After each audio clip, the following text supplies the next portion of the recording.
राष्ट्रवादी लेखक संघ के आधिकारिक पृष्ठ पर मैं कवि अनूप कुमार नवोदय आप सभी का हार्दिक स्वागत करता हूं, अभिनंदन करता हूं। आपसे क्षमा चाहूँगा कि थोड़ा सा मुझे विलंब हो गया और उसका कारण ये रहा कि आज यशभान सर का वक्तव्य था। आज उनका दिन है, शनिवार है और उसका बैनर भी डाला गया था, परंतु संयोग की बात रही कि कुछ उनकी व्यस्तता रही और व्यस्तता के चलते आज दायित्व मुझे सौंपा गया कि मैं राष्ट्रवादी लेखक संघ के आधिकारिक पृष्ठ पर आकर के आप सबके बीच उपस्थित हूँ। अभी हरिशंकर गुप्ता जी मुझे दिखाई दे रहे हैं, मैं उनका हार्दिक स्वागत करता हूँ। नमस्कार हरिशंकर गुप्ता जी को। और जैसा कि आप सभी लोग जान रहे हैं कि काफ़ी लंबे समय से हम लोग राष्ट्रवादी लेखक संघ के आधिकारिक पृष्ठ पर अपने वक्तव्यों के माध्यम से जन जागरण, राष्ट्र जागरण करने का कार्य कर रहे हैं। सुनील प्रकाश भारद्वाज जी को मेरा नमस्कार। मैं जानना चाहूँगा कि क्या मेरी आवाज़ आपको स्पष्ट आ रही है? यदि आवाज़ स्पष्ट आ रही है तो मैं अपने वक्तव्य को आगे जारी रखूं। तो जैसा कि मैं कह रहा था कि हम लोग राष्ट्रवादी लेखक संघ के पृष्ठ के माध्यम से पूरे देश का जन जागरण का हम लोग प्रयास कर रहे हैं। जो हमारे ऐतिहासिक तथ्य हैं, जो अभी तक जन जन तक नहीं पहुंच पाए हैं, उनको जन जन तक पहुंचाने का हम लोग इस पृष्ठ के माध्यम से प्रयास कर रहे हैं, ताकि हम अपनी बात को ज़्यादा से ज़्यादा लोगों के मध्य रख सकें। जो हमारे इतिहास में षड्यंत्र रचे गए हैं, चाहे वो भारतीय संस्कृति के प्रति रहे हों, चाहे सनातन सभ्यता के प्रति रहे हों, ऐसे षड्यंत्रों का खंडन करके राष्ट्र को एक माला के एक सूत्र में पिरोने का कार्य राष्ट्रवादी लेखक संघ विगत कई दिनों से कर रहा है। और अगर ये कहें कि कुछ वर्षों से कर रहा है तो ये भी सही है। आज धीरे धीरे राष्ट्रवादी लेखक संघ को स्थापित हुए काफ़ी लंबा समय हो चुका है और इस कारवां में हमारे साथ बहुत ज़्यादा लोग जुड़ चुके हैं। सभी की भावनाओं का मैं आदर करता हूं, सबका हार्दिक अभिनंदन करता हूं।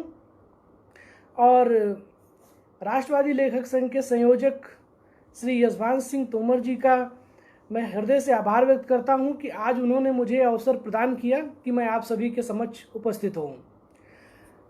तो जैसा कि आप लोग जानते हैं कि वर्तमान जो परिस्थितियां हैं, अभी आपने देखा कि चीन ने भारत और चीन के बीच में जो उसकी सीमाओं पर विवाद चल रहा है, युद्ध हो रहा है, हमारे कई सारे सैनिक वहां पर शहीद हुए। मैं उन सारे सैनिकों को नमन करता हूं, उन हुतात्माओं को प्रणाम करता हूं। और ये परिस्थितियां जो चीन के साथ बन रही हैं, ये अगर सही तरीके से देखा जाए तो एक तरफ से चीन घात लगा करके बैठा हुआ है, दूसरी तरफ से पाकिस्तान घात लगा करके बैठा हुआ है, और उसके बीच में जो भारत के षड्यंत्रकारी लोग हैं, जो राजनीति के पिपासु हैं, अगर हम ये कहें कि उनकी राजनीति की लालसाएं इतनी ज़्यादा हैं कि अगर वो उनको मौका अवसर मिलता है तो वो देश को भी झोंकने में किसी तरह से संकोच नहीं करते हैं। सौरभ जी को नमस्कार।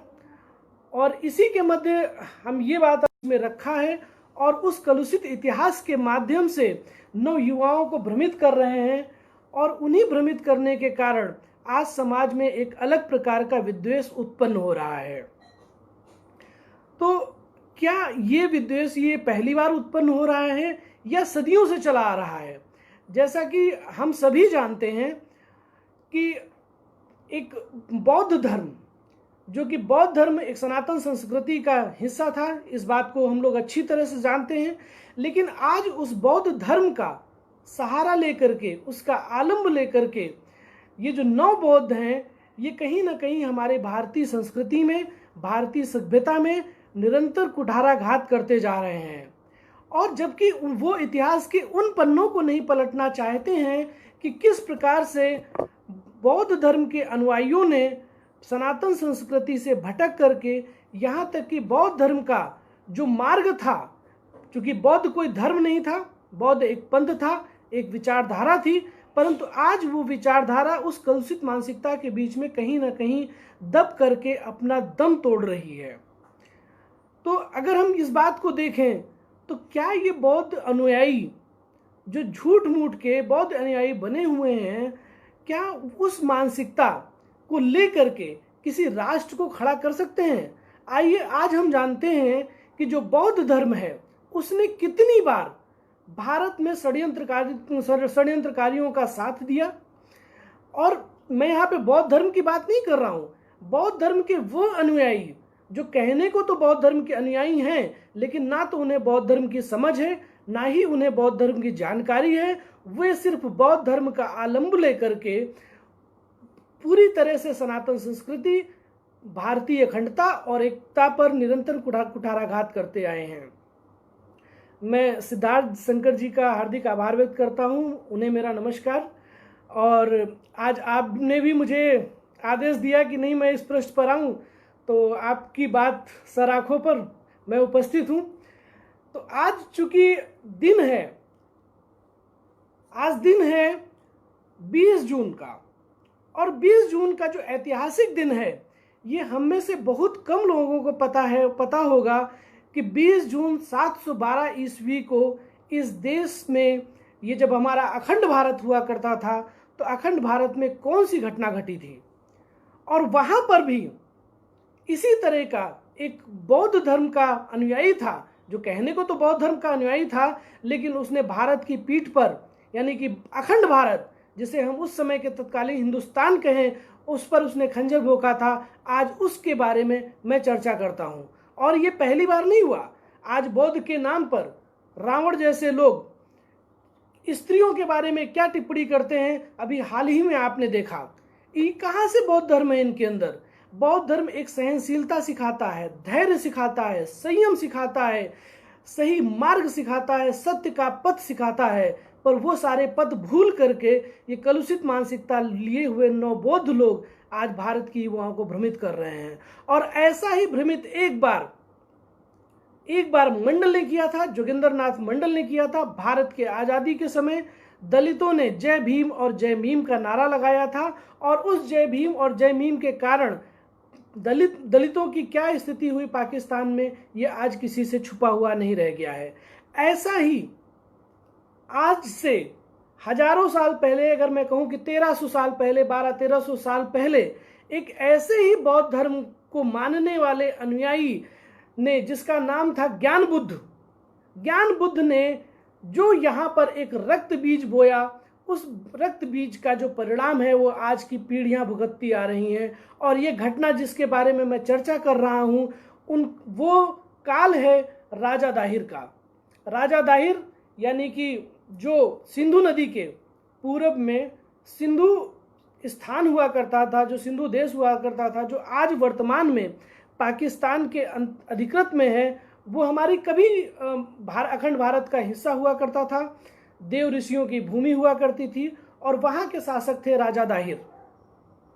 राजा दाहिर का नाम, जब भी भारत में इस्लाम आक्रमणकारियों की बात आती है, कैसे इस्लाम आक्रमणकारियों ने भारत में कब्जा जमाया, कैसे भारत के लोगों को वहाँ, कैसे भारत में उनकी शुरुआत हुई, तो मोहम्मद बिन कासिम और राजा दाहिर का प्रसंग आए बिना हम इस चीज़ की कल्पना नहीं कर सकते हैं। तो 20 जून 712 ईस्वी, 20 जून आज यही वो दिन है जिस दिन पर राजा दाहिर मोहम्मद बिन कासिम से लड़ते हुए शहीद हुए थे। और उसके बाद भारत में मुगल आक्रमणकारियों का, जो इस्लामिक आक्रमणकारियों का दरवाज़ा पूरी तरह से खुल गया था। आज हम इसके बारे में जिक्र करते हैं। राजा दाहिर यानी सिंध प्रांत के इतिहास का हम थोड़ा सा वर्णन आज आपके समक्ष करने जा रहे हैं। अगर हम बात करते हैं 632 ईस्वी की, जैसा कि हम सबको पता है कि 712 ईस्वी में मोहम्मद बिन कासिम ने भारत में आक्रमण किया था, और कहा जाता है कि वो भारत का पहला इस्लाम आक्रमणकारी था। हालांकि वो पहला नहीं था, उसके पहले भी कई बार, लगभग 75 बार खलीफाओं ने भारत भूमि को दूषित करने का प्रयास किया था, परंतु उसमें वो सफल नहीं हुए थे। तो जो आधिकारिक जो तिथि है वो है 20 जून 712 ईस्वी, जिसको कहा जाता है कि उसी दिन राजा दाहिर का अंत हुआ था। अब ये घटना शुरू कैसे होती है, जरा हम इसके बारे में जानते हैं। सिंध प्रांत की बात करें तो 632 ईस्वी में जब राजा साहसी राय की मृत्यु हुई थी, तो उनकी मृत्यु उपरांत वहां पर राजा चच ने वहां का दायित्व संभाला था, वहां का राजपाट संभाला था। लेकिन जो राजा चच थे वो अदूरदर्शी व्यक्ति थे, वो उनका शासन कुशलता उतनी अच्छी नहीं थी। वो अपने सत्ता में बैठते ही वहाँ के जो लोहार वर्ग के लोग थे, जो गुर्जर लोग थे, जो जाट लोग थे, उनका उन्होंने तिरस्कार करना शुरू कर दिया। अच्छे पदों पर जो सुशोभित इस वर्ग के लोग थे उनको उन्होंने हटाया, और हटाने के बाद एक भेदभाव का वहाँ पे उन्होंने कार्य किया। और इतने पे ही नहीं रुके वो, उसके बाद उन्होंने बौद्ध धर्म अपना लिया। जब उन्होंने बौद्ध धर्म अपना लिया तो आप समझ सकते हैं कि बौद्ध धर्म का मतलब एक तो हिंसा छोड़ देना, हिंसा का मतलब युद्ध छोड़ देना और शस्त्र छोड़ देना। इन सब के कारण क्या हुआ कि राजा दाहिर ने शासन तो किया, लेकिन शासन करने के साथ साथ उन्होंने जो दो सबसे बड़ी गलतियां की। पहली गलती ये की कि उन्होंने जो गुर्जर थे, जाट थे, लोहार वंश थे, उन लोगों को उन्होंने तिरस्कृत किया। इसके कारण वो नाराज हुए, और उसके बाद जब उन्होंने बौद्ध धर्म अपना लिया तो बौद्ध धर्म अपनाने के कारण ब्राह्मण नाराज हुए। हालांकि वो सत्ता तो 47 वर्षों तक उन्होंने अपना राज किया, लेकिन इस लंबे समय के दौरान उनकी जो सत्ता थी वो कहीं ना कहीं लड़खड़ाती रही। जो वहाँ के लोग थे वो उनसे संतुष्ट नहीं थे। और राजा चच के बाद उसका जो राजपाट संभाला वो उनके भाई राजा चंद्र ने राजपाट संभाला, लेकिन वो लंबे समय तक नहीं रह पाए। और उसके बाद उस सत्ता को संभालने के लिए राजा दाहिर आए। राजा दाहिर बहुत ही दूरदर्शी शासक थे, और उनकी जो राजकाज की क्षमता थी वो काफ़ी अच्छी थी। इसके कारण उन्होंने क्या किया कि जो गलतियां उनके पिता ने की थी उन गलतियों को उन्होंने सही किया। सही करने के पश्चात उन्होंने क्या किया कि पहला तो बुद्ध धर्म छोड़ा, सनातन संस्कृति पर वो टिके। सनातन संस्कृति का फिर से प्रचार प्रसार शुरू हुआ। जो ब्राह्मण वर्ग था वो संतुष्ट हुआ, जो जाट थे, गुर्जर थे, लोहार वंश थे, उनको उन्होंने फिर से सत्ता में सहभागिता दी, उनको राजपाट दिया। और इसके कारण जो उस राज्य में एक संतुलन था वो बनना प्रारंभ हो गया। और इस कारण से जो उनका शासन प्रणाली थी वो इतनी मजबूत हो गई कि खलीफाओं के आंख में चुभने लगी। जब खलीफाओं के आंख में चुभने लगी तो खलीफाओं ने राजा दाहिर के उसमें 14 बार आक्रमण किया, और 14 बार राजा दाहिर ने उनका कुशलता से उनको विफल कर दिया, और उनका शासन भारत में किसी भी प्रकार से स्थापित नहीं हो पाया। परंतु राजा दाहिर ने भी एक गलती कर दी। वो गलती क्या कर दी? खलीफाओं का एक जहाज आकर के सिंध के देवल बंदरगाह पर आकर के रुकता है। जब देवल बंदरगाह पे आकर के रुकता है तो उसमें जो उनके सैनिक सवार थे, खलीफाओं के जो उनके लोग सवार थे, वो उस बंदरगाह पर आते हैं, आक्रमण करते हैं, और आक्रमण करने के पश्चात वहाँ के बच्चों और स्त्रियों को बंदी बना लेते हैं। जब बच्चों और स्त्रियों को बंदी बना लेते हैं और राजा दाहिर को जब ये बात पता चलती है तो वो अपनी सेना भेजते हैं, और चूंकि वो मुट्ठी भर सैनिक थे, वो राजा दाहिर की सेना का वो नहीं कर सकते थे। इस वजह से वो पराजित हुए, और पराजित होकर के जब भागे, और ये बात जब खलीफाओं को पता चली तो खलीफा इससे बहुत नाराज हुए, और उन्होंने राजा दाहिर का जो शासन था उसको नष्ट करने का पूरी की पूरी योजना बनानी प्रारंभ कर दी। अब राजा दाहिर से यहाँ पर क्या गलती हुई कि जब देवल बंदरगाह पर राजा दाहिर ने देखा कि खलीफाओं की नज़र गड़ी हुई है, तो वहाँ पर उन्होंने एक अपने ही दरबार के जो बुद्ध धर्म के अनुयायी थे, जिन्होंने बौद्ध धर्म अपनाया हुआ था, बौद्ध सूबेदार जो थे ज्ञान बुद्ध, अपने एक सूबेदार ज्ञान बुद्ध को देवल बंदरगाह पर नियुक्त कर दिया। देवल बंदरगाह पर नियुक्त करने का उनका वो ये था कि चूंकि जब वो ज्ञान बुद्ध वहाँ पर नियुक्त हो जाएगा तो उस बंदरगाह पर खलीफाओं का जब भी कभी आक्रमण होगा तो वो उसको संभाल लेगा। इसी बीच में अतुल गुप्ता जी को मैं धन्यवाद देता हूँ, और हिमा मैम को मेरा सादर नमस्कार, अतुल गुप्ता जी को भी मेरा सादर नमस्कार।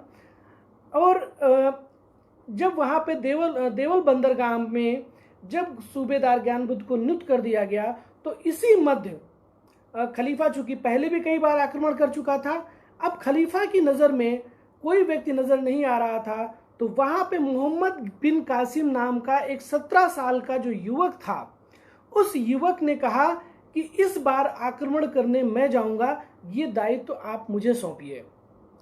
अब खलीफा ने मोहम्मद बिन कासिम को 10,000 सेना के साथ में, ऊंटों के साथ में सिंध प्रांत में आक्रमण करने के लिए भेजा। जब यहाँ पर सिंध प्रांत में आक्रमण करने के लिए भेजा तो राजा दाहिर को पता चला।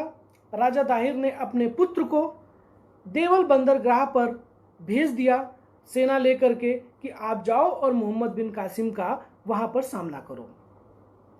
अब जब वहाँ पर मोहम्मद बिन कासिम आया, तो मोहम्मद बिन कासिम ने राजा दाहिर के बारे में सुना हुआ था कि बिना किसी छल कपट के राजा दाहिर को जीतना असंभव है, क्योंकि वो 17 साल का नवयुवक था, उसके अंदर जोश था। और क्योंकि इस्लामियों में सबसे बड़ी खास बात ये रही है कि इस जो भारतीय राजा रहे हैं, भारतीय राजा हमेशा युद्ध नीति से लड़ते आए हैं। उनकी युद्ध नीतियों में क्या था कि निशस्त्र व्यक्ति पर कभी भी वार नहीं करेंगे, निशस्त्र व्यक्ति की कभी हत्या नहीं करेंगे, रात में कभी आक्रमण नहीं करेंगे, स्त्री और बच्चों पर कभी हाथ नहीं उठाएंगे। ये सनातन संस्कृति की युद्ध परंपरा रही है इस्लामी आक्रमणकारियों के आने से पहले, और इस्लामी आक्रमणकारियों ने इसका हमेशा से फायदा उठाया। उन्होंने निशस्त्र राजा को देखा तो सर काट दिया, स्त्री बच्चों को ढाल बना करके उन्होंने सदैव भारत के राजाओं पर विजय प्राप्त की है, और रात्रि के अंधेरे में आक्रमण करके उन्होंने हमेशा से भारतीय राजाओं को जीतने का प्रयास किया। इस बार भी यही हुआ। जब मोहम्मद बिन कासिम को पता चला राजा दाहिर के बारे में, तो उसने क्या किया, उसने एक चाल चली। उसने चाल ये चली कि जो देवल बंदरगाह का सूबेदार था, जो बुद्ध अनुयायी था, जो ज्ञान बुद्ध था, ज्ञान बुद्ध से उसने संपर्क किया। उसने कहा कि अगर तुम मेरा साथ दे देते हो तो हम अगर युद्ध जीतेंगे, और निश्चय ही हम युद्ध जीतेंगे, क्योंकि हम 10,000 की सेना लेकर के आए हैं और हम युद्ध जीतेंगे, तो तुम्हें सिंध प्रांत का राजा नियुक्त कर देंगे। अब देखिए, जो बौद्ध का अनुयायी होता है, बौद्ध तो क्या होता है कि सत्य के पथ पर चलता है, उसको किसी चीज की लालसा नहीं होती है, किसी भी वस्तु की अभिप्सा नहीं होती है, न काम न मोह किसी भी प्रकार की नहीं होती है। जो एक सच्चा बौद्ध धर्म का अनुयायी होता है उसके अंदर ये गुण होते हैं। मगर ये कलुषित सिर्फ नाम मात्र के बौद्ध, इन्होंने बौद्ध धर्म के साथ तो छल किया ही है, और साथ ही साथ हमारे भारत की सनातन संस्कृति के साथ भी उन्होंने समय समय पर छल किया है।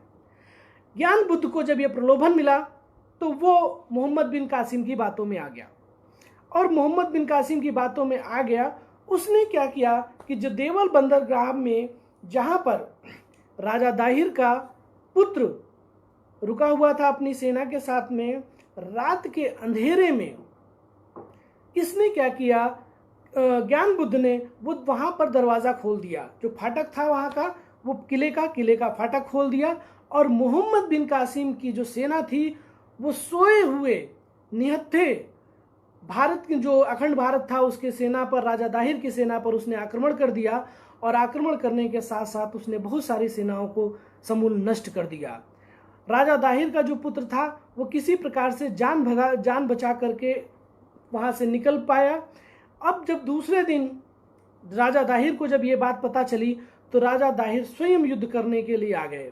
राजा दाहिर जब स्वयं युद्ध करने के लिए आए तो उन्होंने आते ही इस तरह से मोहम्मद बिन कासिम के ऊपर आक्रमण किया कि ऐसा लग रहा था कि एक ही पहर में मोहम्मद बिन कासिम की पूरी सेना समूल नष्ट हो जाएगी, और भारत और जो राजा दाहिर का शासन था वो सुरक्षित हो जाएगा। परंतु इसी बीच में राजा दाहिर की आंखों पर किसी एक विपक्षी सैनिक का तीर आकर के लग जाता है, और तीर लगने के कारण राजा दाहिर घायल होकर के गिर पड़ते हैं। जब राजा दाहिर घायल होकर के गिर पड़ते हैं और उनकी सेना में राजा दाहिर नहीं दिखाई देते हैं तो सेना का मनोबल टूट जाता है, जिसके कारण फ़ायदा उठा करके मोहम्मद बिन कासिम उस सेना पर आक्रमण करके उसकी सेनाओं को तो नष्ट करता ही है और गिरे हुए निशस्त्र राजा दाहिर पर उसके सैनिक और मोहम्मद बिन कासिम टूट पड़ते हैं और मोहम्मद बिन कासिम वहीं पर राजा दाहिर की 20 जून आज ही के दिन 712 ईस्वी में उसकी हत्या कर देते हैं। और हत्या करने के बाद चूंकि राजा दाहिर जो था वो एक तरीके से समझ लीजिए कि जो सिंध प्रांत है वो अखंड भारत का प्रवेश द्वार था। खलीफाओं का रास्ता वहाँ से राजा दाहिर का शासन समाप्त होने के बाद वो खलीफाओं का द्वार वहाँ से पूरी तरह से खुल गया और खुलने के बाद वो भारत पर फिर उनका आक्रमण निरंतर होता रहा, जिसके कारण आप जानते हैं कि उसके बाद फिर महमूद गजनवी, मोहम्मद गौरी और इस तरह से इस्लामी आक्रमणकारियों का निरंतर भारत में प्रवेश शुरू हो गया, आक्रमण शुरू हो गया। अब राजा दाहिर जब मारे गए, राजा दाहिर के मरने की जब सूचना उनके राज्य को मिली, वरिष्ठ सर्वेश पांडे जी को मेरा सादर नमस्कार। आज मैंने आप जैसे वरिष्ठ ज्ञाताओं के बीच में आने का दुस्साहस किया है। आप सभी से क्षमा भी चाहूँगा और साथ में आशीर्वाद भी चाहूँगा। तो मैं बात कर रहा था कि राजा दाहिर जब हार गए, जब राजा दाहिर वहाँ पर मारे गए और उनके मरने की सूचना प्राप्त हुई तो वहाँ की जो उनकी जो 2 बेटियाँ थीं, उन बेटियों का नाम था परमाल और सूर्य कुमारी। परमाल और सूर्य कुमारी जो वहाँ की आम स्त्रियाँ थीं उन लोगों ने तो जौहर कर लिया, लेकिन जो परमाल और सूर्य कुमारी थीं चूँकि वो अपने पिता से सशस्त्र शिक्षा ली थी और उनको पूरा ये था कि हम अपने प्रांत की, हम अपने राज्य की मरने तक रक्षा करेंगे। और इसी का कारण रहा कि परमाल और सूर्य कुमारी ने वहाँ की जो नारी शक्ति थी, जो नारी सेना थी, उसका उन्होंने एकत्र किया और एकत्र करने के बाद मोहम्मद बिन कासिम का उन्होंने सामना किया। पिता की मृत्यु के बाद बेटियां घबराई नहीं, भागी नहीं, बल्कि उन्होंने उनका सामना किया और उन दुस्साहसियों का सामना किया। आप समझ सकते हैं कि जो आज भारत की सनातन संस्कृति जो नारियों पर जो आक्षेप लगाते हैं कि भारत जो सनातन संस्कृति है उसने नारियों को दबाया है, तो मैं उन लोगों को बताना चाहता हूं कि परमाल और सूर्य कुमारी ने अपने पिता की हार के बावजूद अपने शस्त्र नहीं डाले, नारी सेना को इकट्ठा किया और मोहम्मद बिन कासिम का सामना किया। आज हमारी नारी शक्ति को इस बात को समझना चाहिए कि आज वो सलमान खान, शाहरुख खान के ठुमकों पर नृत्य तो करती हैं, परंतु आज ऐसे अराजक तत्वों का सामना करने के लिए वो किसी प्रकार की शस्त्र विद्या से निपुण नहीं होती हैं और ना ही अपने अंदर इतना साहस रखती हैं कि ऐसे दुस्साहसियों का जवाब दे सके। और ये बहुत आवश्यक है आज की वर्तमान नारियों को कि हमें उनको सनातन संस्कृति को अपना करके अपनी रक्षा स्वयं करनी चाहिए, क्योंकि आपकी रक्षा के लिए हमेशा कोई आपके साथ नहीं रह सकता है। तो मैं बात कर रहा हूं परमाल और सूर्य कुमारी का। अब जब परमाल और सूर्य कुमारी ने मोहम्मद बिन कासिम का सामना किया तो चूंकि उनके सामने वो बहुत ज़्यादा देर तक उनकी नारी शक्ति टिक नहीं पाई, उनकी संख्या बहुत कम थी। राजा दाहिर के मारे जाने के बाद मोहम्मद बिन कासिम का जोश बहुत ज़्यादा था और उसके पश्चात परमाल और सूर्य कुमारी को कैदी बना लिया गया। जब कैदी बना लिया गया तो मोहम्मद बिन कासिम ने सोचा कि उस समय परंपरा थी कि ये लोग क्या करते थे कि जहाँ कहीं भी इस्लामी आक्रमणकारी आक्रमण करते थे तो आक्रमण करने के पश्चात वहाँ की बहन बेटियों को ले जाकर के खलीफाओं को देते थे और खलीफा उससे खुश होते थे और उनको राज्य सौंप देते थे। मोहम्मद बिन कासिम ने सोचा कि इन राजकुमारियों का जो कौमार्य है उस कौमार्य को ले जाकर के हम अपने खलीफा को देंगे और जब हम अपने खलीफा को देंगे तो खलीफा हमसे प्रसन्न होगा।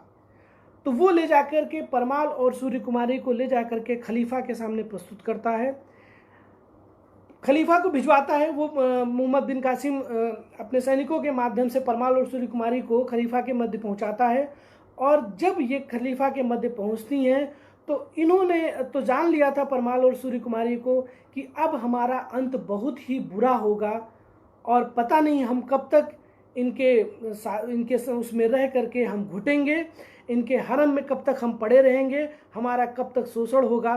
तो उन दोनों ने एक योजना बनाई और उन्होंने खलीफा से कहा कि आप हमें भोगना चाहते हैं तो ये आप कर सकते हैं, हमारे साथ जो चाहें आपकी इच्छा, परंतु हम आपको बता देते हैं कि मोहम्मद बिन कासिम इतना दुष्ट प्रवृत्ति का व्यक्ति है कि उसने हमारा कौमारे भंग कर दिया है और आपके सामने झूठन उसने परोसी है। खलीफा को जब ये बात पता चलती है तो खलीफा बहुत आवेश में आ जाता है और आवेश में आने के बाद में अपने सैनिकों को आदेश देता है कि मोहम्मद बिन कासिम को बैल की खाल के अंदर बंद करके लाया जाए। और मोहम्मद बिन कासिम को जब बैल की खाल के उसमें बंद करके लाया जाता है तो मोहम्मद बिन कासिम उसके अंदर दम घुटने की वजह से वहीं पर मारा जाता है। अब उसके बाद में जब खलीफा को ये पता चलता है कि ये लड़कियां झूठ बोल रही हैं और इन दोनों को भी पता था कि हमारी मृत्यु अब निश्चित है, तो ये दोनों जो अपनी रक्षा के लिए अपने पास कटार रखे हुए थी, उन कटार से उन्होंने अपने एक दूसरे को मार करके अपने देश के लिए वो शहीद हो गई। तो ये हमारी नारी शक्ति है कि हमारी नारी शक्ति ने किस तरीके से उस लुटेरे मोहम्मद बिन कासिम से अपने पिता और अपने देश का बदला लिया, जिसने भारत पर आक्रमण करने का दुस्साहस किया था। तो मित्रों, आज का दिन 20 जून 712 में जो घटना घटी थी, मैं 20 जून को सनातन संस्कृति की रक्षा करने वाले राजा दाहिर को मैं नमन करता हूं कि जिन्होंने अपनी बलि दे करके, अपनी आहुति दे करके इस देश की सनातन संस्कृति की रक्षा करने की कोशिश की। और उनकी राजकुमारियां जो परमाल और सूर्य कुमारी थी, उनको मैं नमन करता हूं कि उन्होंने इस देश की अखंडता को बनाए रखने के लिए अपने प्राणों की आहुति दी। तो अब हमारे जो नवबौद्ध हैं, नवबौद्धों को इससे ये सीखना चाहिए और उसके बाद में आप समझ सकते हैं कि जो इस्लाम आक्रमणकारी होते हैं, उन्होंने सिर्फ और सिर्फ भारत के जो बौद्ध थे उनको छला है, उनको ना कभी राज्य दिया है, अपितु उनकी हत्या कर दी है अपना कार्य सिद्ध होने के पश्चात। तो ऐसे इस्लाम आक्रमणकारियों का विश्वास करना, अगर उस समय भी जय भीम तो नहीं थे, लेकिन जय भीम का नारा जरूर गूंज रहा था और जय भीम के नारे के ही चक्कर में कहीं ना कहीं जो ये बुद्ध थे, जो ज्ञान बुद्ध थे, वो फंसे। उसके बाद जोगेंद्र नाथ मंडल फंसे। इस तरह से जो कड़ियां फंसती गई, हमारे देश की अखंडता को नष्ट करने का ये नवबौद्ध प्रयास करते रहे और आज के समय में भी यही नवबौद्ध कर रहे हैं। ये क्यों नहीं समझ रहे हैं कि ये सनातन संस्कृति जिस दिन नहीं रहेगी, उस दिन वे भी नहीं रहेंगे। क्या आज जो इस्लाम आक्रांता हैं, जो दूसरे देशों से जमाती आते हैं, जो भारत में ही रह करके भारत के संविधान के विरुद्ध जा करके सेना पर पत्थर फेंकते हैं, जो भारत माता की जय कहने में जिसको शर्म आती है, जिनको वंदे मातरम बोलते हुए अशफाक उल्लाह जैसे लोग जब शहीद हो गए, आज वही वंदे मातरम को बोलने के लिए कुछ चंद कलुषित विकृत व्यक्तियों को जो शर्म आती है, क्या ऐसे लोग कभी भारत की अखंडता और एकता के लिए क्या नवबौद्धों का साथ देंगे? ये बहुत ही सोचने की बात है। और मैं बहुत ज़्यादा आप सभी ज्ञानी मनुष्यों के सामने कुछ कहूँ, ये मेरी धृष्टता होगी। मैंने अपने विचार राजा दाहिर, भारत की अखंडता और सनातन संस्कृति के बारे में रखे। आप लोगों ने मुझे सुना। मैं आप सभी का हार्दिक आभार व्यक्त करता हूँ और आप सभी का हार्दिक अभिनंदन करता हूँ। धन्यवाद। जय हिंद, जय भारत।